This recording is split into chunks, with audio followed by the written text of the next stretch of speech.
कडेगाव तालुक्यातील विविध परिसरात चेन स्नॅचिंग करून जबरी चोरी करणाऱ्या टोळीच्या मुसक्या आवळण्यात पोलिसांना यश आलंय। या तिघा सराईतांकडून जबरी चोरीचे 3 गुन्हे उघडकीस आले असून त्यांच्याकडून 5,98,310 रुपयांचा ऐवज पोलिसांनी हस्तगत केला आहे।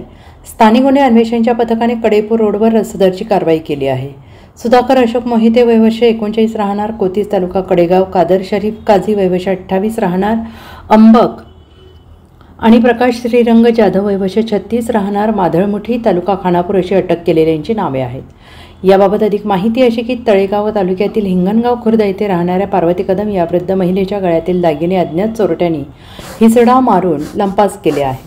याबाबत कडेगाव पोलीस ठाण्यात फिर्याद दाखल झाली होती। कडेगाव तालुक्यात वाढत्या जबरी चोरीच्या पार्श्वभूमीवर स्थानिक गुन्हे अन्वेषणचे पथक संशयितांच्या मागावर होते। यावेळी पथकातील कर्मचाऱ्यांना माहिती मिळाली की रेकॉर्डवरील गुन्हेगार सुधाकर मोहिते, कादर काझी, प्रकाश जाधव हे जबरी चोरी करून दागिने विक्रीसाठी येणार आहेत।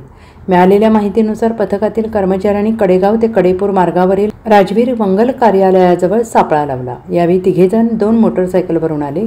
त्यानंतर त्यांना छापा टाकून ताब्यात घेण्यात आले आणि त्यांची झडती घेतली असता त्यांच्याजवळील पिशवीमध्ये 3 मिनी गंठण मिळाले आणि याबाबत कसून चौकशी केली असता त्यांनी सांगितले की गेल्या 3 महिन्यांपासून रायगाव, हिंगणगाव आणि कडेपूर परिसरात जबरी चोरी आणि चेन स्नॅचिंग केल्याचे सांगितले आणि यावेळी त्यांच्याकडून 4,97,310 रुपयांचे दागिने, 1,10,000च्या 2 दुचाकी असा एकूण 5,98,310 रुपयांचा मुद्देमाल जप्त करत पुढील कार्यवाहीसाठी कडेगाव पोलिसांच्या ताब्यात दिले।